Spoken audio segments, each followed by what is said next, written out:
Bismillah, Assalamualaikum warahmatullahi wabarakatuh. Alhamdulillahirrabbilalamin. Wassalatu wassalamu ala asrafil anbiya'i wa mursalin Muhammadin wa ala alihi wa ashabi ajma'in. Amma ba'du. Alhamdulillah, puji syukur kita panjatkan kehadirat Allah Subhanahu wa taala atas berkat nikmatnya, nikmat sehat, nikmat Islam, nikmat iman, dan juga nikmat waktu luang. Kita bisa meluangkan waktu untuk berkumpul di Masjid Kampus Universitas Gadjah Mada ini dengan keadaan sehat walafiat tanpa halangan suatu apapun, dan juga kami menyapa para pemirsa yang menyaksikan siaran langsung streaming dari kanal YouTube RDK UGM. Dan semoga dengan berkumpulnya kita di Masjid Kampus dalam rangka menimba ilmu agama, para malaikat akan mencatat sebagai amal kebaikan yang akan menolong kita di yaumil akhir kelak. Amin amin ya rabbal alamin.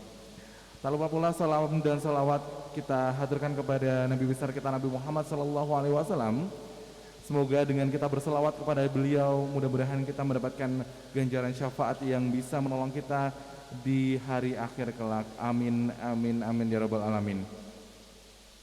Sebelumnya izinkan saya Fahmi Wapan akan memandu acara kajian samudra Safari Ilmu di bulan Ramadan di kampus Universitas Gadjah Mada tahun 1443 Hijriah, yang insya Allah samudra hari ini akan dibersamai oleh beliau yang terhormat Bapak Dr. Sigit Rianto SHMSI dengan tema kajian tantangan menegakkan keadilan sosial di era pandemi. Samudra pada sore hari ini juga ditayangkan langsung melalui kanal YouTube RDK UGM dan juga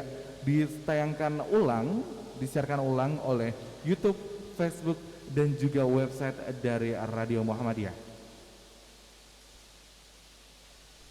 Sebelum menginjak acara pada kesempatan sore hari ini, izinkan saya membacakan susunan acara pada kesempatan sore hari ini. Yang pertama adalah pembukaan, yang kedua adalah pembacaan ayat suci Al-Quran, yang ketiga adalah penyampaian materi, yang keempat adalah sesi tanya jawab, dan yang kelima adalah penutup.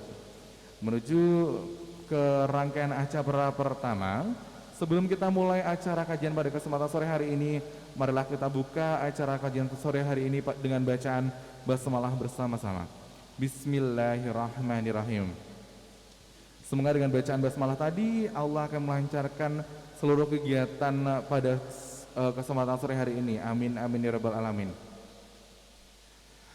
Menuju acara yang kedua adalah pembacaan ayat suci Al-Quran yang akan dibacakan oleh Saudara Ibnu Ainun Najib. Kepada Saudara Ibnu Ainun Najib kami silahkan.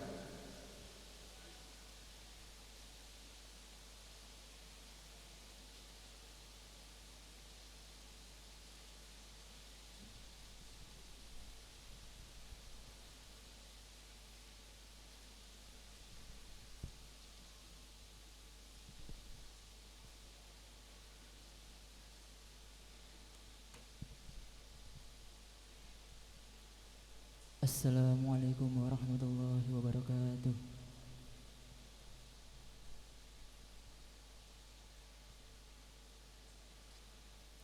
A'udzu billahi minasy syaithanir rajim.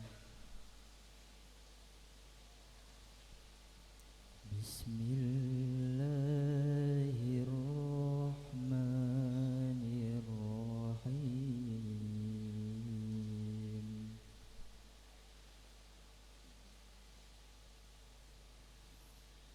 Amma yatasaalun 'anil naba'il 'adzim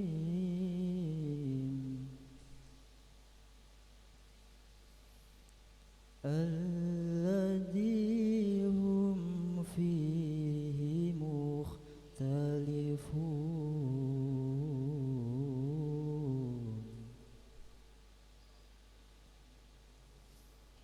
Kalla saya'lamuna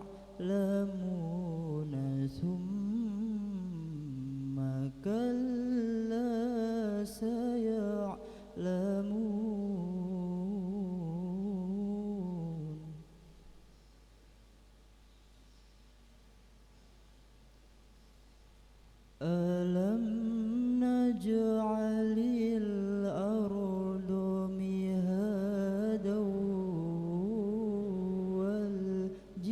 الجبال أوتادا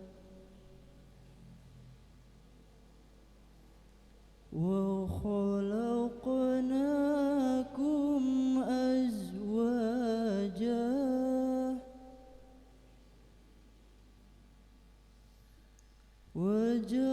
وجعلنا نومكم سباتا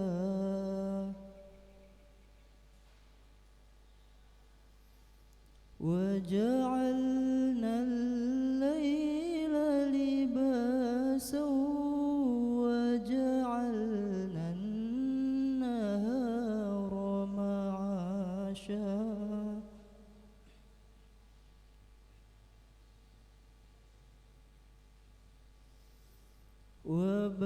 وبنينا فوقكم سبعا شدادا وجعلنا سراجا وهاجا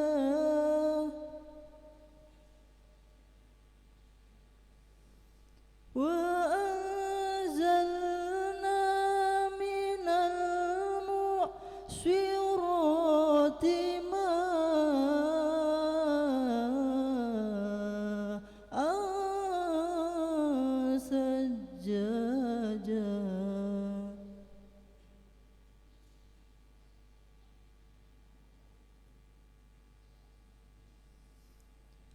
لنخرج به حبا ونباتا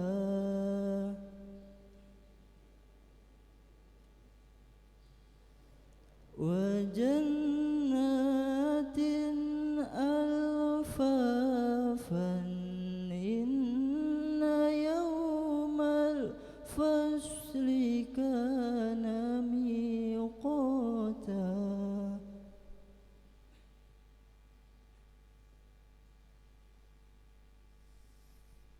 يوم ينفخ في السور فتأتون أفواجا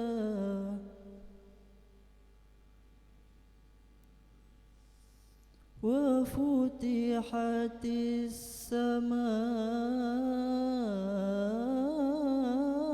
السماء فكانت أبوابا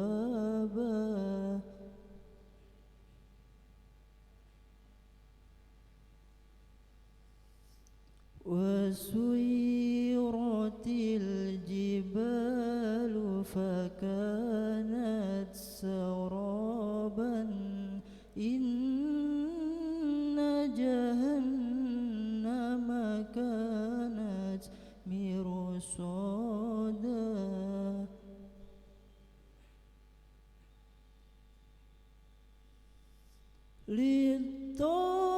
للطاغين مآبا لابثين فيها أحقابا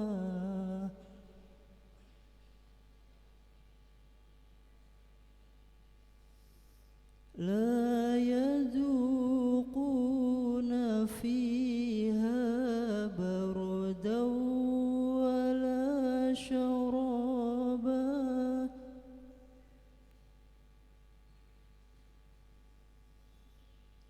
إلا حميما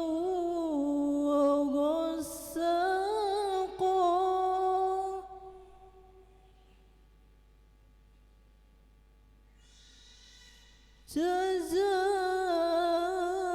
جزاء وفاقا إنهم كانوا لا يرجون حسابا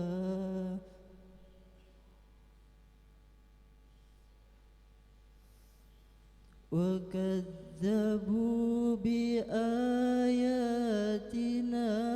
كذابا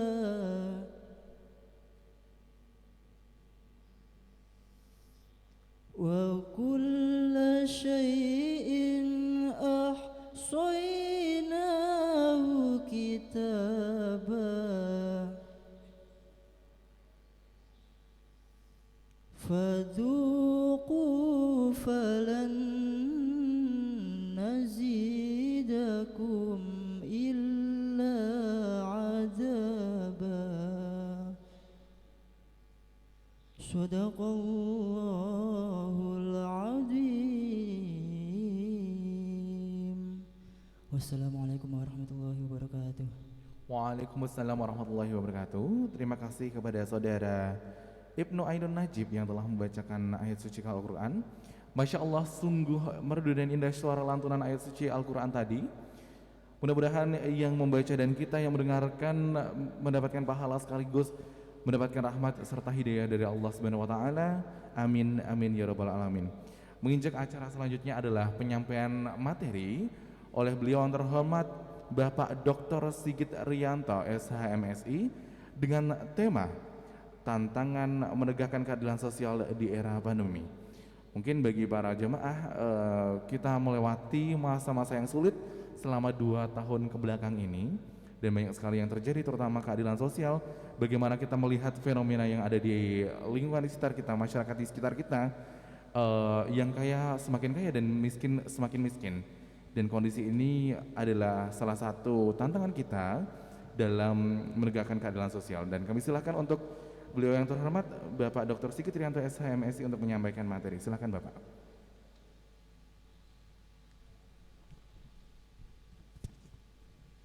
Assalamualaikum warahmatullahi wabarakatuh. Alhamdulillah, alhamdulillahirabbil alamin. Assalatu wassalamu ala sayyidina Muhammadin wa ala alihi washabihi ajma'in. Amma ba'du, ya ayyuhalladzina amanu ittaqullah haqqa tuqatih wa la tamutunna illa wa antum muslimun. Yang saya hormati, saya banggakan segenap panitia RDK di Masjid Kampus Universitas Gadjah Mada yang saya cintai, saya hormati, teman-teman mahasiswa kelihatannya ini masih muda-muda semuanya, yang insya Allah semuanya diridhoi oleh Allah SWT. Marilah kita terlebih dahulu sebelumnya memanjatkan puji syukur kehadirat Allah SWT karena atas segala nikmat yang telah diberikan kepada kita sekalian yang tidak mungkin kita hitung, karena sebagaimana firman Allah juga yang pada prinsipnya nikmatku yang aku berikan di dunia adalah hanya kecil saja, tapi nikmat yang terbesar nanti Allah janjikan ketika nanti sudah sampai pada waktunya di waktu yang akan datang. Sebagaimana janji Allah hal-hal yang berhubungan dengan persoalan surga. Berikutnya tentu sholawat dan salam mudah-mudahan selalu tercurahkan kepada junjungan kita Rasulullah Muhammad Sallallahu Alaihi Wasallam, pahlawan revolusi mental yang alhamdulillah berkat ajarannya kita semuanya insya Allah bisa tertib dan selalu mengembangkan akhlak dan selalu berhusnudzon, ya, yang mana itu menjadi salah satu ya tugas Rasulullah adalah memperbaiki akhlak kita. Mudah-mudahan ya sholawat dan salam sekali lagi tercurahkan kepada beliau dan nantinya kita mendapatkan syafaat di yaumul akhir ketika tidak ada lagi orang yang mampu menolong, makhluk yang mampu menolong kecuali Rasulullah, tentu juga atas izin dari Allah SWT. Kita ya selalu mengingat bahwa di dalam suatu hidup dan kehidupan itu pada umumnya akan mengalami 3 malam pertama, Mas, ya. Malam pertama adalah ketika kita lahir di dunia ini, insya Allah keadaannya menyenangkan. Kiri kanan kita ada saudara, ada simbah, ada tentu ayah ibu, papa mama, ayah bunda, dan seterusnya. Segala sesuatunya akan membahagiakan kita, menyenangkan kita. Malam yang kedua adalah insya Allah sudah sampai saatnya nanti kalian malam pertama ketika memasuki kehidupan baru yang namanya berkeluarga. Insya Allah bahagia, insya Allah. Karena sebagaimana janji Rasulullah bahwa nikah adalah setengah sunnahku. Jadi kalau nikah itu adalah sebagai sunnah yang penuh. Karena disitulah akan tercipta yang namanya insya Allah keluarga yang bahagia, sakinah mawaddah warahmah, itu bahagia. Nah berikutnya adalah malam ketiga. Nah setelah kematian, bahagiakah kita, walau alam, gitu kan ya. Nah yang menciptakan kebahagiaan adalah semuanya tergantung dari amal kebaikan kita. Insya Allah saya doakan mudah-mudahan segala amal kalian semuanya, dari ibadah puasa, ibadah sholat dan yang lain-lain termasuk kedatangan kalian di sini itu mendapatkan ridho dan tercatat sebagai pahala yang nantinya kita buka ketika kita menghadapi malam pertama. Tidak ada siapa lagi kecuali amal kita, dan nantinya dilanjutkan dengan syafaat Rasulullah. Saudara semuanya, bahwa pada kesempatan sore hari ini saya mendapatkan amanah untuk menyampaikan persoalan keadilan, gitu Mas ya. Nah, terutama keadilan masyarakat. Nah, saya ini basicnya adalah dari hukum. Nah, oleh karena itu saya akan sampaikan saja berbagai hal yang berhubungan dengan teori hukum yang sebenarnya itu juga tidak lepas daripada pedoman atau perintah baik yang ada di Al-Quran maupun ada di Sunnah Rasul. Saya membaca beberapa kumpulan tentang Al-Quran yang berhubungan dengan persoalan keadilan, juga Sunnah Rasul itu yang sempat saya lihat itu ya, itu kurang lebih ada 6 lah setidaknya potongan-potongan ayat mengenai keadilan. Sedangkan mengenai hadis Rasulullah itu kurang lebih ada 11. Saya yakin lebih banyak, cuma yang sempat saya lihat ya, yang antara lain adalah sebagaimana yang termaktub dalam surah An-Nahl ayat yang 90, yang maknanya bahwa sesungguhnya Allah menyuruh kamu berbuat adil dan berbuat kebajikan, memberi kepada kaum kerabat, dan Allah melarang dari perbuatan keji, kemungkaran, permusuhan atau kemungkaran dan permusuhan. Beliau Allah memberi pengajaran kepadamu agar kamu dapat mengambil pelajaran. Nah, dari situ sudah bisa kita petik maknanya. Salah satunya adalah bahwa setiap manusia, ya kan, setiap manusia, apakah itu pemimpin, ya kan, apakah di dalam keluarga, ataukah di dalam masyarakat atau siapapun, manusia ciptaan Allah adalah berkewajiban untuk berbuat adil, gitu ya. Nah, jadi kita semuanya, oleh karena itu prinsip keadilan itu tidak hanya menjadi kewajiban pemerintah, tapi semuanya itu wajib untuk berbuat adil, tentu sesuai dengan porsi kewenangan dan keadaan masing-masing. Misalnya saya mengajar, lah tentunya saya berbuat adil kepada setiap mahasiswa. Nah, ketika saya baik itu kuliah maupun terutama dalam rangka memberikan nilai, kan gitu. Nah, keadilan itu apa? Prinsipnya adalah bahwa setiap orang itu mendapatkan porsi sesuai dengan, ya kan, sesuai dengan hak. Nah, haknya itu muncul apa? Muncul berdasarkan aktivitas atau partisipasi dari orang yang bersangkutan. Nah, jadi itu. Dan tentunya juga kalau kita bicara mengenai keadilan, itu tidak hanya bicara mengenai hak, tapi juga bicara mengenai kewajiban sampai dengan persoalan punishment. Jadi tidak hanya ribat, tapi juga di dalamnya adalah punishment. Oleh karena itu kalau bicara mengenai hukum, pada prinsipnya keadilan adalah apa? Nah, sesuatu itu bisa macam-macam bentuknya. Nah, yang berhak atau yang wajib diberikan kepada orang yang punya hak karena partisipasinya, dan juga sesuatu hal yang menjadi punishment karena pelanggarannya. Nah, oleh karena itu apa? Di dalam hukum ya, dalam hukum itu keadilan itu dilambangkan dengan seseorang yang tertutup matanya dan di depannya adalah lambang timbangan. Itu lambang timbangan yang mana yang namanya timbangan itu kalau bagus itu harus kanan kiri itu harus sama, ya kan, tidak boleh berat sebelah. Nah itu. Nah seperti itu, konsepnya seperti itu. Nah jadi kembali kepada contoh tadi, misalnya mahasiswa yang relatif lebih rajin belajar dan mampu mengerjakan pekerjaan dengan baik, tentunya dia punya hak untuk mendapatkan nilai yang lebih baik daripada mahasiswa yang kurang serius dalam rangka mendapatkan ribat dari dosen yang bersangkutan. Nah, begitu pula mengenai persoalan ya konsekuensi atas perbuatan yang dilakukan oleh mahasiswa. Nah, kalau dicontohkan mengenai persoalan punishment tadi, nah itu kan ya. Nah, kalau bicara mengenai persoalan hukum ya, sesungguhnya yang namanya punishment itu adalah merupakan upaya terakhir. Itu.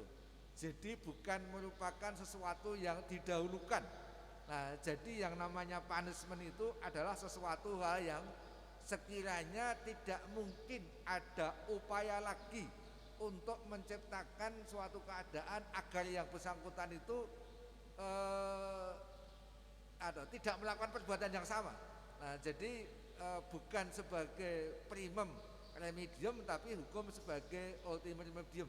Oleh karena itu apa? Sebenarnya dalam konsep hukum itu tujuan utamanya tidak menghukum. Sebagaimana sifat Rasulullah adalah apa? Ar-Rahman Ar-Rahim. Nah gitu. Jadi secara tidak sadar sebenarnya basic dalam Al-Quran yang namanya Ar-Rahman Ar-Rahim itu juga tercermin seharusnya dalam konteks keadilan itu harus tercermin di dalam rangka memberikan keadilan kepada para pencari keadilan. Itu. Jadi konsep keadilan itu yang pertama seperti itu. Jadi menempatkan seseorang gitu kan mendasarkan kepada apa? Mendasarkan hak gitu kan ya. Nah, orang yang bersangkutan dan menempatkan seseorang itu tanpa melihat derajat, pangkat, kedudukan, tapi adalah mendasarkan kepada hak yang seharusnya dimiliki oleh yang bersangkutan. Baik. Nah, berikutnya kalau dilihat dari sisi temanya adalah mengenai pandemi itu ya. Nah, itu. Nah, bagaimana seharusnya gitu kan keadilan itu diberikan itu kan atau ditetapkan ketika sedang mengalami kondisi wabah termasuk di dalamnya adalah pandemi. Nah, prinsip keadilan itu adalah selain mengenai normanya itu juga harus dilihat sisi kemanfaatannya. Nah, gitu. Kemanfaatannya. Dalam konteks hukum kan keadilan dalam putusan itu ada kepastian hukum, keadilan dan kemanfaatan. Kalau tadi saya bicara mengenai keadilan, sekarang bicara mengenai persoalan kemanfaatan. Nah, jadi kalau kita lihat dari sisi pandemi wabah, ya maka konsepnya adalah bagaimana hukum itu bisa atau mungkin keputusan dalam rangka menanggulangi apapun produk kebijakannya itu dapat memberikan manfaat kepada siapa? Ya kepada masyarakat yang terkena pandemi gitu loh. Nah, gitu. Jadi konsepnya adalah memberikan manfaat. Apa misalnya gitu kan? Nah, misalnya kalau kita kondisinya adalah sedang mengalami itu ya, sedang mengalami gangguan karena kena pandemi misalkan kan. Nah, manfaatnya apa gitu? Nah, manfaat itu bagi orang lain. Nah, jadi kalau tadi kata bicara mengenai persoalan keadilan tadi itu, lah demi kemanfaatan orang banyak, maka seyogianya ya kita berada di rumah. Ya, sebagaimana kalau nggak salah ilmuwan Islam yang namanya Ibnu Katsir ya Mas ya, kalau nggak salah ya, itu bahwa sejak dulu mengajarkan. Nah, kalau kamu itu, malah Rasulullah juga mengatakan, kalau kamu itu sedang kena wabah, kena penyakit, jangan pergi kemana-mana kan itu. Konsepnya kan seperti itu. Nah, itulah kalau kita bicarakan mengenai persoalan keadilan dalam arti gitu kan ya, dalam arti tadi itu supaya memberikan manfaat kepada orang lain dan tidak menciptakan penyebaran penyakit kepada masyarakat yang lain itu. Nah, berikutnya juga gitu kan ya. Kalau kita bicara mengenai persoalan bagaimana kebijakan terhadap persoalan pandemi tadi, karena kena penyakit pandemi kan bukan berarti terus tidak boleh, tidak bisa makan segala macam. Nah, disitulah apa konsep keadilan, gitu kan ya. Makanya apa ya, keadilan itu kan prosesnya kan memberikan manfaat. Nah, jadi kalau orang yang sehat, orang yang tidak mengalami gangguan apapun, ya Islam seharusnya apa? Memberikan manfaat, jadi memberikan bantuan. Jadi jangan berada dalam posisi hidup apatis lah, dalam posisi hidup yang tidak peduli. Nah gitu. Nah, jadi kita harus kembali kepada konsep Islam kita. Bahkan Rasulullah itu mengatakan bahwa salah satu ya parameter orang itu beriman atau bertakwa adalah apa? Tanya kepada tetanggamu, gitu Mas ya. Nah, sasarannya gitu. Nah, artinya apa? Kita berkewajiban untuk selalu berbuat baik kepada tetangga kita, kan gitu. Nah, bahkan Rasulullah pernah memerintahkan pada istrinya, kamu masak apa hari ini? Nah, masak daging. Nah, perbanyaklah, berapa jumlahnya daging? Perbanyaklah kuahnya, kan gitu. Supaya apa? Bisa merata. Nah, itulah konsep keadilan dalam Islam, ya kan? Nah, sehubungan dengan kondisi pandemi ini, kewajiban kita adalah untuk berbagi kepada orang yang mengalami penderitaan. Karena apa? Satu sisi mengamalkan Rasulullah supaya tidak pergi, tapi kan juga butuh makan, butuh yang lain-lain. Maka kewajiban dari masyarakat kanan kirinya adalah memberikan bantuan dan perhatian. Jadi sederhananya, kalau orang sedang mengalami gangguan apapun itu, jangan dibiarkan, jangan dicuekkan, jangan tidak peduli dengan mereka. Justru kepedulian itulah yang semestinya akan menjadi terapi yang lebih manjur. Saya pernah ada dalam suasana diskusi berkaitan dengan persoalan maaf ini ya, orang yang diuji karena memiliki kelainan. Nah, dulu kan idenya adalah apa? Supaya mereka diizinkan untuk menikah sesama jenis, kan itu kan. Alasannya apa? Itu sebagai bagian dari psikologis. Nah, menurut saya gitu kan ya, karena sudah ada sejarah gitu. Karena Allah sudah mengatakan, pelajarilah sejarah supaya apa? Di kemudian hari tidak tersesat, kan gitu. Itu. Makanya apa? Nah, sejarah dulu Allah melarang untuk perkawinan secara jenis, karena apa? Efeknya luar biasa jelek itu. Nah, oleh karena itu apa? Kalau ada orang yang mengalami gangguan seperti itu, menurut saya jangan dibiarkan, tapi harus diopeni gitu loh. Nah, jadi harus dipedulikan, harus ada pedulian pada mereka. Nah, gitu. Jadi kalau semakin acuh segala macam, nah malah mereka itu akan semakin tersisih. Akhirnya apa? Mereka akan apa ya? Berimajinasi sesuai dengan hati nurani mereka yang berkembang, yang barangkali menurut saya itu sebagai bagian dari ujian dari Tuhan yang Maha Kuasa. Itu. Baik. Nanti ada diskusi Mas ya. Ada pertanyaan. Saya sebentar aja, sedikit aja tambahkan. Nah, sekarang kita lihat ya. Sekarang kalau kita lihat dari sisi pengertian keadilan, ini mungkin sudah banyak yang tahu ya. Konsep keadilan itu apa? Nah itu. Setidak-tidaknya itu ada 3 konsep keadilan. Yang pertama adalah keadilan yang komutativa. Itu kan nanti baca di bukunya Aristoteles itu. Nah, keadilan itu apa? Yang namanya keadilan komutativa yaitu apa? Keadilan yang terjadi antara hubungan pribadi dengan pribadi yang lain. Artinya apa? Keadilan antara individu satu dengan individu yang lain. Artinya apa? Bahwa kita itu di antara satu dengan yang lain, ya. Kalau orang barat sana itu bicara mengenai hak asasi manusia, tapi kalau konteksnya adalah keadilan. Jadi prinsipnya apa? Supaya kita itu hidup lebih harmonis, lebih lebih mesra dengan kanan kirinya, bisa menjalin silaturahmi dengan baik. Kita harus hidup adil sesama dengan teman kita, kawan kita, gitu kan ya. Nah, gampangnya apa? Kita jangan melakukan sesuatu kalau kita tidak mau menerima sesuatu itu loh. Nah, itulah namanya adil, komutatif. Jadi kita harus berlaku adil kepada teman kita. Misalkan contohnya begini, kalau misalnya sesama mahasiswa ya, kadang kalau zaman saya sih, kalau sekarang sudah nggak lazim lagi. Misalnya kalau kuliah itu kan cenderung dulu menulis Mas. Nah, buku teks itu betul-betul menjadi dasar kita untuk belajar. Kalau sekarang kan zaman IT nggak harus nulis ya. Nah, bahkan sekarang dosen merintahkan nulis sudah nggak zamannya. Nah, itu dosen ya penguasaan materi menyampaikan, mahasiswa searching materinya sendiri. Oh iya, baik, kurang dekat. Baik, terima kasih. Nah, jadi kalau kita bicara mengenai keadilan, kalau kita itu pinjem catatan gitu kan ya, nah itu kan, kalau waktunya mau ujian, ya ujiannya dikembalikan gitu loh. Nah, jadi kalau pendeknya, kalau sekarang kita mempunyai sesuatu gitu kan ya, yang mana sesuatu adalah milik orang lain membutuhkan, itulah yang harus tahu, itulah namanya keadilan. Contoh yang sekarang kalau kita bicara mengenai medsos kan gitu kan, menghormati kepada orang, itulah yang namanya keadilan komutatif. Jadi kalau kita tidak mau dikatakan sesuatu oleh orang lain, kita jangan ngomong sesuatu melalui medsos. Nah gitu. Jadi ukur dulu, kira-kira kalau begini saya seperti apa sih gitu. Nah diksi yang kita gunakan itu kira-kira kalau ini diomongkan kepada saya, kira-kira sakit hati enggak? Nah jadi kalau seperti itu, insya Allah ya pembulian itu tidak ada. Karena apa? Tidak adil. Apalagi sampai dengan fisik. Fisik itu kehendak yang maha kuasa. Kita kan tidak bisa milih. Duh Gusti Allah, kenapa hidung saya itu kok majunya ke belakang misalnya itu. Gitu. Nah, tidak mungkin. Itulah paket yang diberikan oleh Allah kepada kita, kita syukuri kan gitu.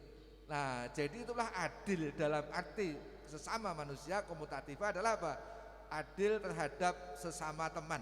Insya Allah kalau konsep itu seperti itu bisa kita laksanakan, ya betul-betul kita itu akan adem ayam tentrem, badatun thayyibatun walaupun ghafur. Nah gitu kan. Termasuk kalau kita punya rezeki itu loh Mas. Nah itu kan. Nah kita punya rezeki di rumah sampai dibuang-buang kan ya. Nah gitu, tidak terpakai. Maaf, saya juga ngeritik sama si saya loh ini. Saya juga jujur aja. Kalau ditanya, Pak nanti lebaran belikan apa gitu. Lah saya pikir kenapa harus beli? Karena apa? Yang di dalam itu ada yang belum sempat dipakai, gitu kan? Misalnya begitu. Nah itu, jadi ya itulah bicara mengenai adil. Gitu. Kalau misalnya melihat kanan kiri tetangga kita mungkin masyarakat sana kemari masih membutuhkan, kenapa kita hidup berlebihan? Sampai almari mah loh Mbak ya. Besok jangan sampai punya almari 5 itu pakaian semuanya. Dipakai sekali hilang sampai hilang. Lah kalau nggak dipakai kenapa tidak diberikan kepada? Nah itulah konsep keadilan gitu kan. Jadi jangan sampai kita itu bahagia untuk dirinya sendiri sementara orang lain itu masih membutuhkan. Itu silakan nanti ya. Itu insya Allah kalau itu kita lakukan ya kita tidak perlu hidup hedonistik gitu. Nah gitu. Kita tidak perlu hidup sangat liberalistik gitu. Wah, mengalahkan satu yang kan tidak begitu. Konsep keadilan dalam hukum Islam ya itu tadi komutatifah tadi itu. Jadi ya kita nggak punya konsep saling mengalahkan itu enggak. Yang ada apa? Konsep saling membantu gitu loh keadilan itu dalam Islam. Itu komutatifah seperti itu. Baik. Nah, itu yang pertama. Yang kedua adalah keadilan yang disebut dengan distributif atau distributa. Distributiva. Nah, jadi keadilan yang distributif itu adalah apa? Keadilan yang seharusnya, ya kan? Keadilan yang diharuskan yang antara negara dan warganya. Artinya apa? Ya, keadilan antara negara dan warga negaranya. Nah, di situ kalau konsep mengenai keadilan negara kepada warga negaranya, harusnya masing-masing warga negara itu mendapatkan kesempatan yang sama. Saya juga memberikan kritik lah. Jadi jangan sampai kalau laporan yang dilakukan oleh grupnya begitu cepat lah, tapi kalau laporan bukan dari grupnya, wah malah belum sudah dicemoohkan dulu. Nah harusnya tidak begitu. Dalam konteks keadilan yang distributif itu kan, itu kewajiban pada negara untuk mendapatkan, ya kan, untuk masyarakat mendapatkan hak yang sama. Nah itu. Nah kita tidak usah sebut nanti kurang baik lah. Intinya marilah kita pelajari masing-masing, kita cermati aja seperti apakah yang terjadi saat ini. Harusnya tidak boleh itu. Karena apa? Yang namanya keadilan distributif adalah apa? Kewajiban negara menempatkan hak yang sama kepada setiap warga negaranya. Nah prinsip dasarnya adalah sebenarnya kita sudah ngomong equal before the law, gitu kan ya. Nah negara harus tegas terhadap apa yang dilanggar oleh warga negaranya tanpa melihat siapapun. Contoh adalah apa? Rasulullah ketika apa? Ada kalau seandainya Fatimah atau Aisyah ya yang mencuri itu kan, maka saya sendiri akan menegakkan hukumnya. Nah itu. Nah itulah contoh keadilan Islam dalam konteks apa? Ya situ.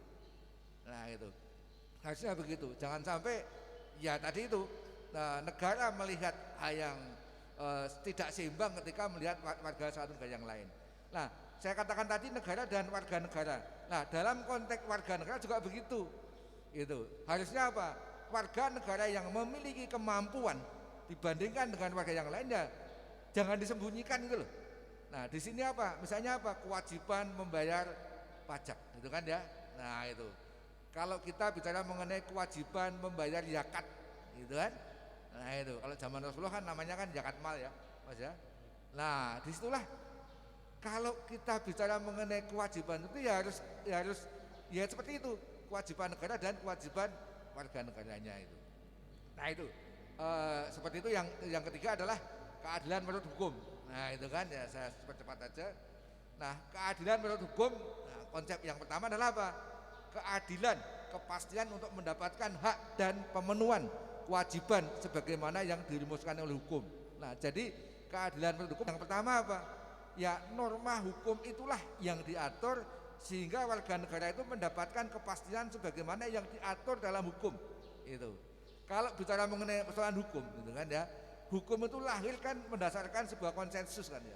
Konsensus apa?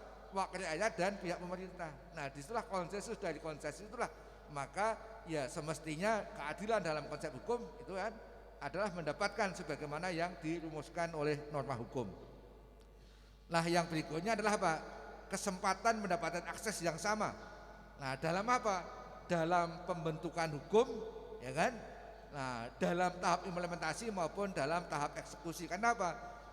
Hukum itu mengalami 3 fase. Fase yang pertama adalah apa? Tahap formulasi. Tahap formulasi ada apa? Tahap ketika undang-undang atau aturan dibentuk. Nah, mestinya dalam konteks keadilan, gitu kan ya. Nah, itu harusnya pembentuk undang-undang membuka seluas-luasnya dalam apa? Menciptakan partisipasi masyarakat. Nah, itu namanya keadilan yang dalam pembentukan hukum. Jangan sampai apa? Pembuatan hukum hanya menjadi kewenangan pejabat yang berkuasa. Nah, pejabat penguasa nanti kalau kita pakai dengan sosiologi konflik gitu kan ya. Nah, baik itu konservatif ya kan. Nah, itu yang antara lain mengatakan apa? Bahwa yang namanya hukum itu akan dibuat sesuai dengan ya mereka yang punya kekuasaan. Itu. Jadi kan jangan seperti itu. Nah, itu kan ya. Nah, seharusnya ya setiap orang itu ya mempunyai akses yang sama. Contoh yang kemarin ribut-ribut yang juga didukung mahasiswa adalah apa? Aturan mengenai hukum bus itu, omnibus law gitu kan ya. Nah, itu ya seharusnya tidak seperti itu dalam konteks meningkatkan. Jadi yang namanya hukum itu apalah? Hukum itu bukan hanya untuk para investor, tapi hukum juga dibutuhkan oleh masyarakat. Oleh karena itu ya partisipasi masyarakat menjadi sangat penting. Nah, itu. Yang berikutnya adalah apa? Bicara mengenai persoalan implementasi penegakan hukum.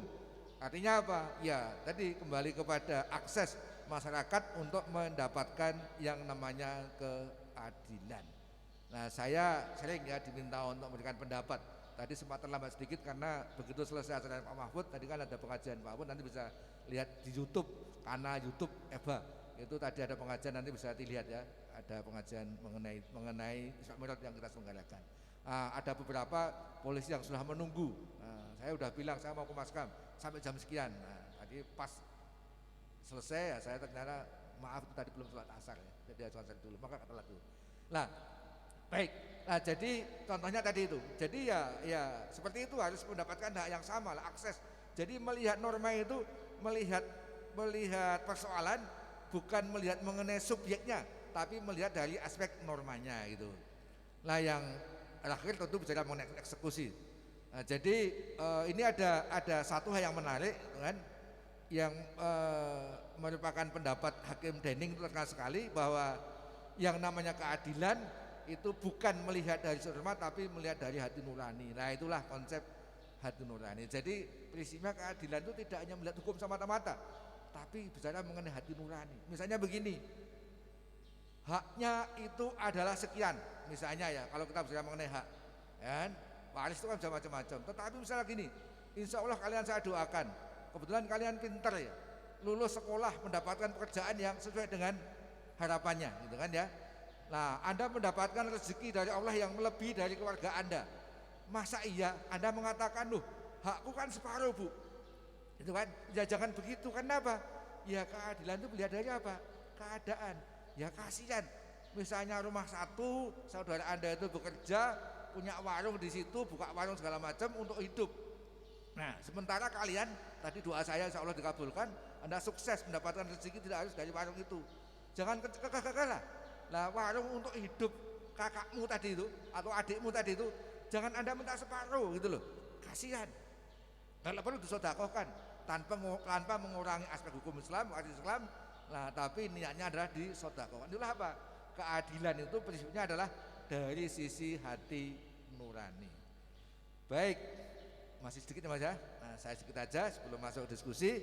Nah, nanti di dalam faktor-faktor mempengaruhi hukum ya, itu ada aspek hukumnya atau legal substance, ada legal structure dan legal culture. Nanti kita bahas saja kalau sudah sampai ke session tanya jawab. Saya yakin bahwa itu nanti akan berkaitan dengan persoalan kalau seandainya muncul hal-hal yang berhubungan dengan kenapa keadilan atau penegakan hukum yang dirasakan mungkin ya seperti keadaan seperti ini. Nanti akan saya singgung ke persoalan itu karena memang dalam faktor-faktor dalam penegakan hukum akan dipengaruhi juga faktor yang saya sebutkan tadi. Gitu Mas. Monggo kalau sudah cukup dengan diskusi. Terima kasih. Baik, terima kasih kepada Bapak Dr. Sigit Rianto SHMSI yang telah menyampaikan materi. Ada beberapa hal yang saya tangkap dari penyampaian materi Bapak tadi, terutama mengenai konsep keadilan. Tadi disampaikan Aristoteles menyampaikan bahwa ada 3 konsep keadilan. Yang pertama adalah keadilan komutativa, yakni hubungan keadilan antara pribadi dengan pribadi lainnya. Yang kedua adalah keadilan distributiva, keadilan yang dijalin antara negara dengan warga negaranya, dan juga keadilan menurut hukum. Baik, kami persilahkan untuk 2 orang penanya, 1 jamaah ikhwan dan juga 1 jamaah akhwat untuk bisa menanggapi baik saran, kritik ataupun juga memberikan pertanyaan seperti itu. Kami persilahkan. Bebas saja Mas. Nah, saya ini sebenarnya basicnya hukum pidana. Iya, Nah, monggo. Bebas mau tanya apa? Tidak hanya itu, silakan sepanjang nanti memungkinkan akan saya jelaskan. Iya. Mungkin tidak sesuai dengan materi pada sore hari ini juga Boleh. bisa ditanyakan kepada silakan. beliau. Silakan. Kalau ada. Monggo. Mungkin dari panitia bisa membantu untuk memanage seperti itu, bisa mengawasi. Mungkin ada yang ingin bertanya. Karena berbicara mengenai keadilan sosial ya Bapak, yang pada saat pandemi ini banyak sekali oh iya Anda kan kaya seperti itu, bisa bekerja remote gitu, bisa bekerja di online, sedangkan kami kalau nggak gerak nggak makan, kayak gitu konsepnya. Mungkin sebagian besar masyarakat berpikir bahwa oh iya saya nggak bisa kerja, nggak bisa keluar, terus gimana dong gitu. Nah mungkin gimana Pak itu Kak, kalau misal kita bawa konteks ke masyarakat sekitar saat ini. Baik, jadi begini, kalau kita bicara mengenai keadaan masyarakat ya, memang sudah menjadi fakta, ya kan, sudah menjadi fakta sejak dulu bahwa yang namanya Allah itu menciptakan hambanya itu kan masing-masing mempunyai kemampuan yang tidak sama ya. Nah, ada yang pintar A, pintar B dan segala macam. Ini sebenarnya menjadi bagian dari sistem. Sistemnya apa? Supaya mereka saling bekerja sama gitu loh. Itu, seperti itu. Nah, jadi kalau tadi pertanyaannya adalah kalau seseorang itu mempunyai kemampuan mengenai sesuatu, kenapa kita tidak memberikan ya kan sesuatu supaya kawan kita itu mampu dalam tanda petik loh Mas ya.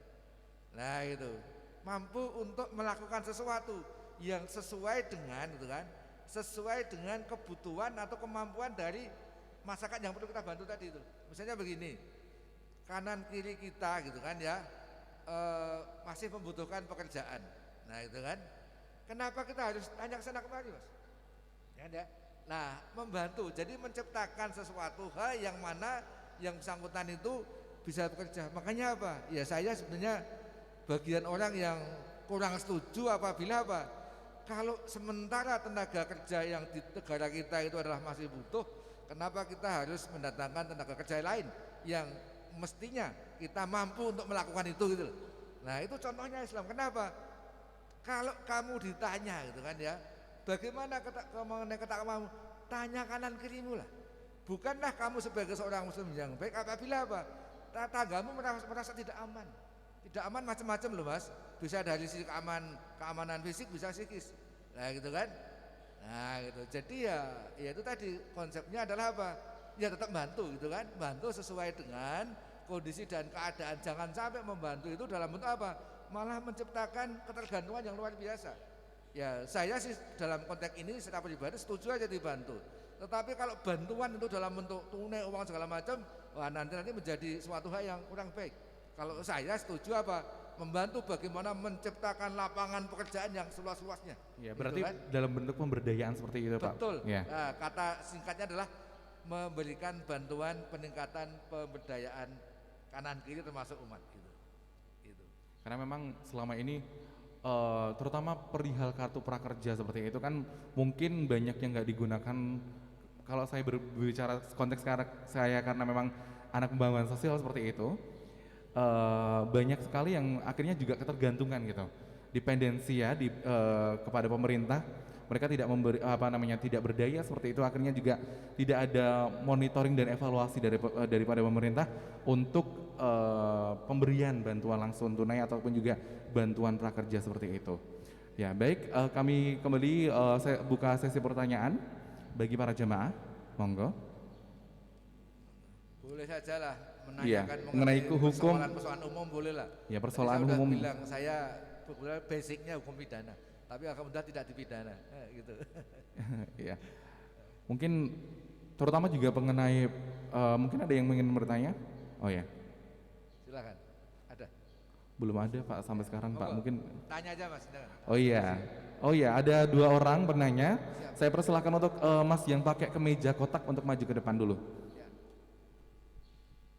Untuk Masnya bisa menyebutkan nama dan juga nama instansinya ya Mas.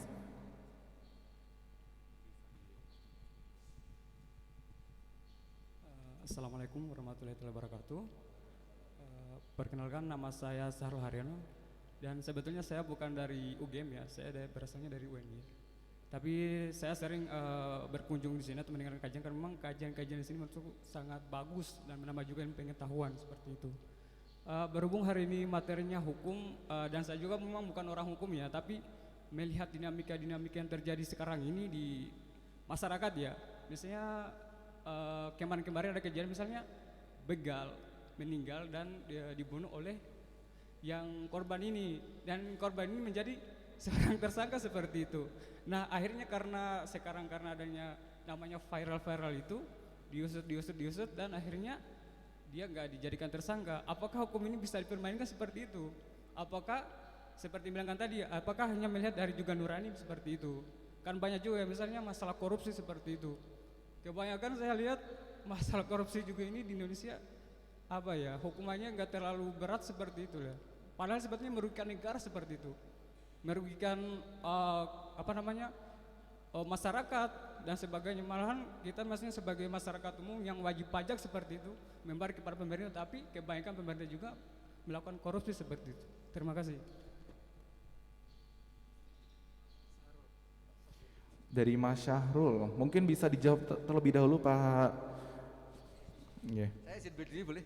Monggo, silakan. Ya, baik, kebiasaan mengajar harus berdiri gitu. Nah, baik, jadi pertanyaan yang bagus. Nah, saya di sini aja biar nggak mengganggu posisi. Baik, jadi pertanyaan yang bagus ya. Pertanyaan pertama, kenapa membela diri kok dihukumkan itu kan ya? Nah, Mas Syahrul dari ONJ, alhamdulillah pokoknya silaturahim itu makhluk Allah Mas, ya kan ya.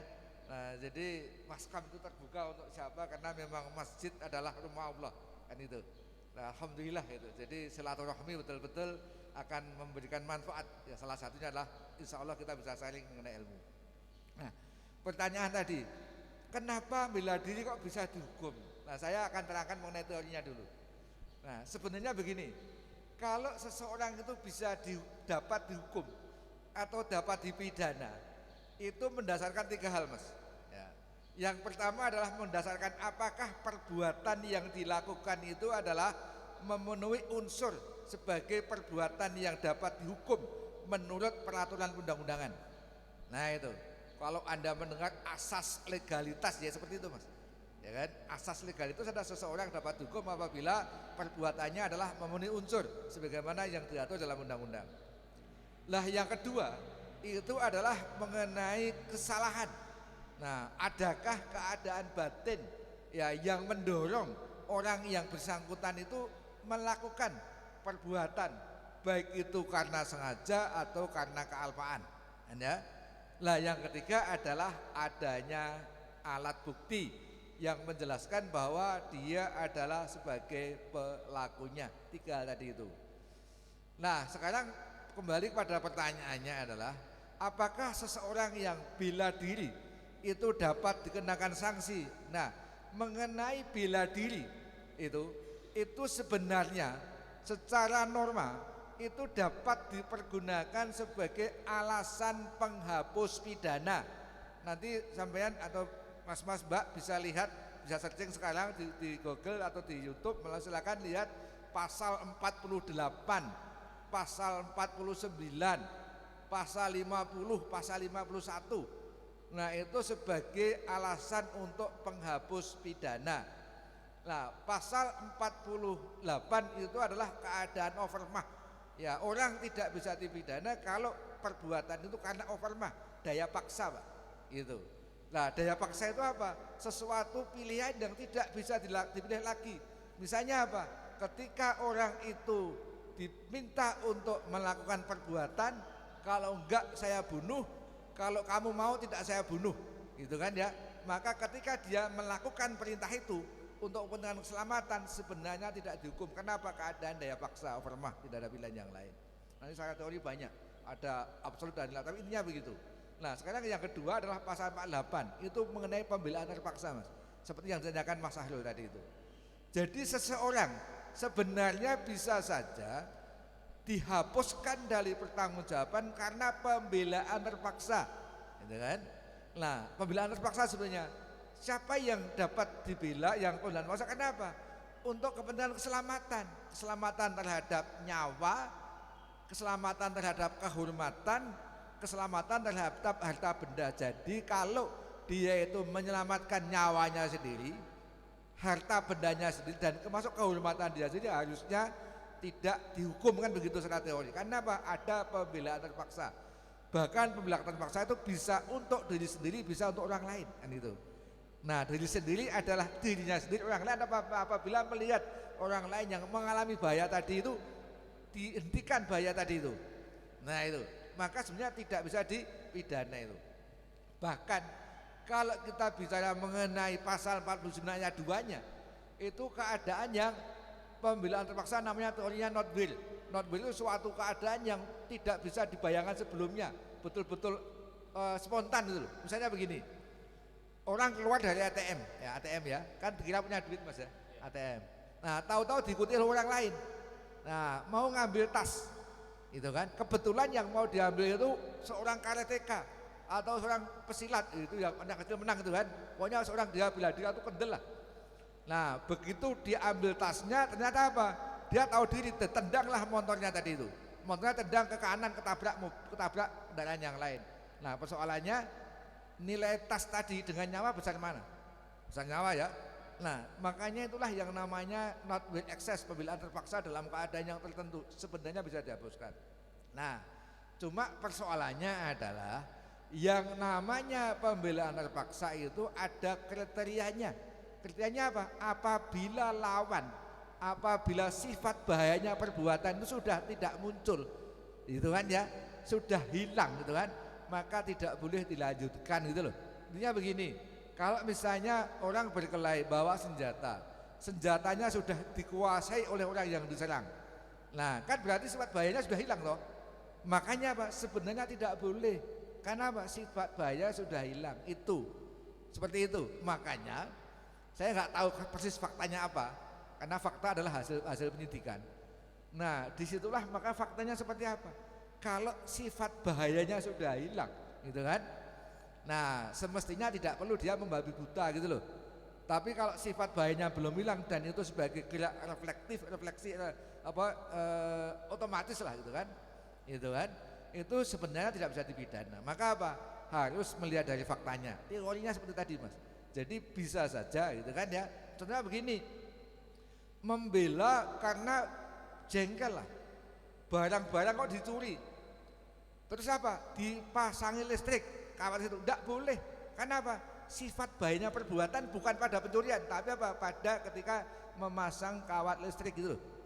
Nah, jadi meskipun tujuannya adalah untuk mengamankan sesuatu yang dimiliki, tetapi tidak boleh dipasang kabel listrik yang nanti sifatnya akan membahayakan bagi orang lain. Nah, kalau saya memberikan contoh ekstrim ya, waduh itu kalau enggak saya kapoknya bahaya ini. Jadi dia punya senapan dengan kategori yang kuat lah. Nah, begitu dia juga punya CCTV, begitu ada pencuri yang datang, langsung diinceng dari atas, tembak kepalanya. Boleh Kak? Enggak boleh. Karena apa? Itu tadi sifat bahayanya perbuatan itu mestinya apa? Harus dilakukan dengan teriakan segala macam. Ketika bahaya menyerang kepada yang bersangkutan, barulah boleh dilakukan yang namanya pembelaan terpaksa. Itu. Baik, itu ya mengenai penggunaan terpaksa. Nah, sekarang mengenai kalau saya sebutnya 5051 adalah berkaitan dengan melaksanakan undang-undang atau melakukan perintah atasan. Itu. Nah, sekarang kita pertanyaan yang kedua ya, mengenai korupsi ya. Nah, mengapa koruptor itu kan yang sifat bahayanya perbuatan itu sangat merugikan kepentingan masyarakat itu ya. Kalau melihat hasil penelitiannya, hasil risetnya Pak Joyo Sumitro almarhum, itu kan sepertiga itu kan korupsi ya Mas ya. Gitu. Nah, kalau melihat dari situ gitu kan ya, semestinya kalau bicara mengenai keadilan ya, orang itu kan dihukum berdasarkan perbuatan. Kalau itu terbukti, maka hukumannya bergerak dari minimum sampai dengan maksimum. Pidana korupsi sampai dengan maksimum bisa 20 tahun kan itu. Nah, tetapi di dalam posisi menjatuhkan, ini secara teori dulu, menjatuhkan putusan hakim itu harus ada 3 hal: kepastian hukum, keadilan, dan kemanfaatan. Itu tadi itu. Nah, dilihat dari sisi kemanfaatan, gitu kan ya, maka dilihat dari sisi 2 hal. Nah, itu kan kemanfaatan bagi masyarakat mestinya apa? Yang bersangkutan harus dihukum jera. Kenapa? Sifat hukum itu adalah menimbulkan rasa jera sebagai bentuk pembalasan supaya yang bersangkutan tidak melakukan perbuatan lagi. Itu semestinya. Kenapa? Itu masyarakat. Nah, persoalan menjadi hal yang seperti ini menurut tuntutan masyarakat, itulah yang saya katakan Mas Sahrul juga katakan barangkali putusan yang belum menciptakan rasa keadilan masyarakat. Nah, itu memang jadi persoalan bersama. Meskipun bisa saja melihat dari rasa keadilan bagi yang bersangkutan. Karena apa? Katanya sudah merasa dihukum segala macam. Nah, itulah makanya apa? Hakim bergerak pada 2 sisi tadi. Keadilan itu menyangkut yang bersangkutan, manfaat juga. Maka apa? Ya, kalau saya melihat kalau bicara mengenai kejahatan-kejahatan yang berskala besar, itu memang seyogianya gitu kan ya. Seyogianya hukum itu bukan hanya berpreferensi untuk yang bersangkutan, tapi juga menimbulkan rasa jera bagi masyarakat. Satu itu. Nah, ini saya sampaikan pada kalian calon generasi pemimpin yang akan datang. Kalau saya berpendapat Mas, kenapa para pemimpin itu potensi korupsinya tinggi? Ya kan ya? Kenapa? Menurut saya loh, atau mungkin juga sudah dibaca di media. Karena potensi proses pemilu proses pemilu yang terjadi saat ini itu potensi korupsi Mas. Sebabnya apa? Ya kita kan meskipun kita susah untuk satu persatu melakukan, tapi kan ketika musim kampanye itu kan yang namanya money politik kan bukan merupakan barang yang asing di tengah masyarakat dulu. Nah, biaya tinggi itu akan menciptakan sesuatu hal. Makanya gini aja, pendek kata, saya menitipkan pada kalian, besok kalau orang itu mau dipilih ke masyarakat, itu jangan hanya mendasarkan popularitas, jangan hanya mendasarkan masalah uang gitu kan, jangan mendasarkan karena jabatan. Tes dulu gitu kan, tes dulu kemampuan intelektual dan moral yang bersangkutan. Melalui tes teman-teman psikotes itu kan sudah bisa ngukur Mas, ya kan.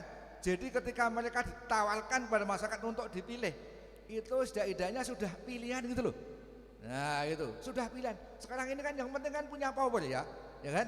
Power dalam tanda petik macam-macam ya gitu kan ya. Nah sehingga apa? Ya itu tadi, produk yang dipilih barangkali tidak sesuai dengan masyarakat. Sementara keadaan seperti itu juga ya ada kelemahannya. Seperti apa kelemahannya? Kalau yang namanya money politik gitu ya, itu yang sekarang yang kena itu yang memberi Mas, yang diberi tidak kena. Lah memang alasannya apa? Masyarakat kan menerima. Lah itu kan menimbulkan bagaimana wong nomor ora kena sanksi kok Mas. Nah, itulah yang menciptakan apa? Potensi, ya kan? Potensi penyebaran uang ada masyarakat tuh sampai ada terang-terangan di sini menerima serangan fajar. Karena memang mereka tahu tidak ada konsekuensi hukumnya apa-apa. Gitu kan? Konsekuensinya hanya moral. Lah inilah sekarang moral Mas, gitu kan? Kembali kepada kalian semuanya ke depan dalam rangka untuk mengatasi seperti itu. Cobalah nanti kita pikirkan setidaknya untuk menghindarkan potensi korupsi dalam sistem pemilu. Nah, salah satunya apa? Menurut pendapat saya lah. Jadi masyarakat nanti ketika diberikan pilihan itu adalah pilihan yang setidaknya sudah terpilih mendasarkan kriteria akademik yang dapat dipertanggungjawabkan gitu. Kalian besok mau tes sebagai seorang pegawai ASN, itu kan kalian hanya dipilih 3 Mas, ya kan? Yang milih siapa? Independen itu. Nah, nanti lembaga yang akan menerima Anda tinggal melakukan seleksi, tapi setidaknya apa? 3 itu seandainya keterima siapapun sudah menjadi manusia pilihan gitu loh. Nah itu saya titip pada kalian lah, gitu kan. Nah mudah-mudahan insya Allah secara seperti itu nanti ke depan itu semakin orang wakil kita itu semakin betul terpilih gitu Mas. Nah jadi jangan sampai hanya punya tadi itu, punya power tadi itu, power dalam tanda petik macam-macam ya. Nah itu makanya apa ya, jangan terus-menerus seperti itu, tapi betul-betul punya kemampuan intelektual dan kemampuan moral yang baik. Gitu ya. Jadi itu resep saya, nanti tolong deh saya punya sedikit contoh lah. Gini, kalau sekarang itu ya, sekarang Anda itu ibarat kamar mandi, itu kan masih ada di luar ya. Kamar mandi umum kan WC mambu ya. Nah Anda kan masih orang suci ini. Nah ketika besok ada di dalam, jangan menikmati ada di dalam loh Mas. Ini kan saya nggak usah ngerasani orang ya, ini gibah kan nggak baik. Nah sekarang kan perubahannya kan sudah terus seperti ini yang Anda lihat tadi itu. Nah ibarat begini, jadi kalau misalnya gini, Anda itu menyeberang dalam sebuah sungai. Sungai itu ibarat penuh buaya, gitu kan? Anda harus melewati seperti itu, karena harus melalui proses itu. Nggak mungkin nggak melewati, karena Anda generasi yang ke depan. Tapi ketika Anda sudah melewati sungai, artinya Anda sudah punya kekuasaan. Itu perbaiki Mas. Nah gitu. Jangan melanggengkan, jangan menciptakan situasi kembalinya sistem yang dulu kurang baik. Dulu ribet mengenai korupsi, sekarang juga hampir kurang lebih sama mengenai urusan korupsi kan dulu kan jatuhnya pemimpin Orde Baru alasannya korupsinya tinggi, tapi sekarang juga belum jelas mengenai tingkat perbaikannya apakah sudah maksimal atau belum, walau alam. Menurut hasil komentar daripada analisis, salah satu agenda reformasi yang belum berhasil adalah mengenai belum loh ya. Nah, atau belum berhasil dengan maksimal adalah mengenai penanggulangan korupsi. Gitu. I'm not point to Sambanda gitu kan. Jadi jangan sampai ada salah duga nanti pencemaran nama baik, bukan. Ini hanyalah bicara mengenai persoalan analisis umum. Baik, gitu Mas. Baik, ya dikarenakan sudah waktunya sudah jam 5:03 dan kami mohon maaf untuk pertanyaannya hanya satu saja untuk kali ini. Dan saya ucapkan terima kasih sekali lagi kepada Bapak Dr. Sigit Rianto SHMSI selaku dosen Fakultas Hukum Universitas Gadjah Mada yang telah menyampaikan materi pada kesempatan sore hari ini. Selanjutnya adalah penyerahan kenang-kenangan yang akan diserahkan oleh beliau, mohon maaf, oleh Saudara Indra Octavian Hidayat selaku Ketua Panitia Ardeka, dan juga mohon Bapak bisa berdiri untuk menerima kenang-kenangan dari Panitia Ardeka.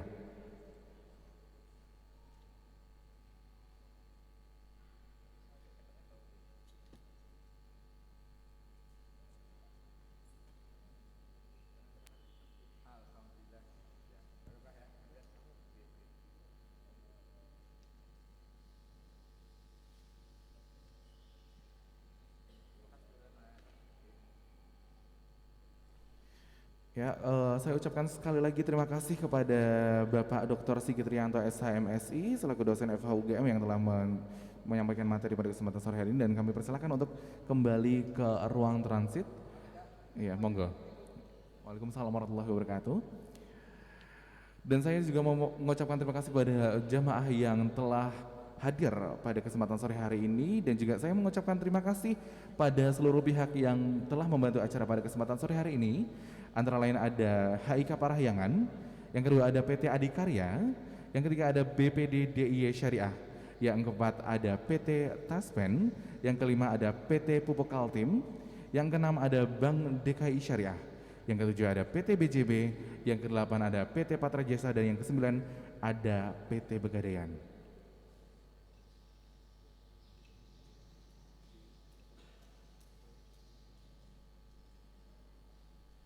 Dan juga sebelum saya tutup acara pada kesempatan sore hari ini, saya akan memberikan beberapa informasi. Yang pertama adalah kegiatan ini juga disiarkan melalui website dan juga media sosial Radio Muhammadiyah setiap hari Senin, Rabu dan juga Ahad pada pukul 16 waktu Indonesia Barat. Kajian Safari Ilmu di bulan Ramadan Samudra RDK UGM 1443 Hijriah esok hari akan dibersamai oleh beliau yang terhormat Dr. Tuan Guru Bajang Zainul Majdi LCMA selaku Wakil Komisaris Utama Bank Syariah Indonesia dengan tema Resiliensi Umat Islam Indonesia di Tengah Arus Modernisasi Peradaban.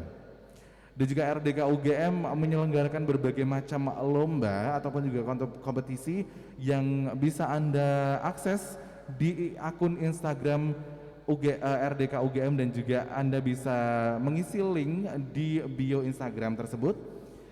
Dan juga pengumuman selanjutnya bagi para jamaah Ikhwan, sebelum saya tutup tetap berada di posisi Anda masing-masing. Bagi para jamaah Ikhwan yang telah mendapatkan kupon takjil bisa mengambil takjil di gerbang sebelah utara. Dan untuk jamaah akhwat bisa mengambil di gerbang sebelah selatan. Dan pengumuman tambahan ini tadi ditemukan kunci motor, sepeda motor di bagian selatan. Untuk jamaah akhwat yang tadi barusan datang, nanti bisa menghubungi panitia untuk menemukan mengambil kuncinya. Ada logo BI Vintage, mengendalikan atau dikendalikan. Mungkin bisa dikomunikasikan dengan panitia yang merasa kehilangan.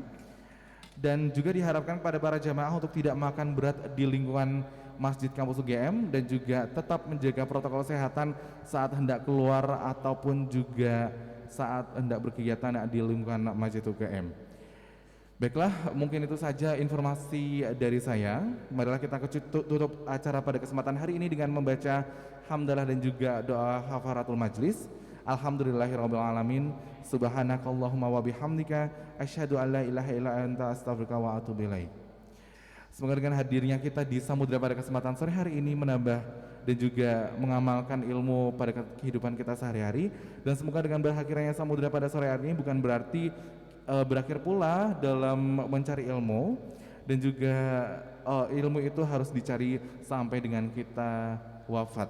Akhir kata saya selaku MC memohon maaf apabila ada salah-salah kata dan juga perbuatan dari saya, karena salah datangnya dari saya sendiri dan juga benar hanya datangnya dari Allah Subhanahu wa taala. Saya izin pamit undur diri. Wassalamualaikum warahmatullahi wabarakatuh. Monggo kami persilahkan untuk mengambil takjil sesuai dengan tempat yang telah ditentukan. Dan untuk yang merasa kehilangan kunci bisa menghubungi panitia.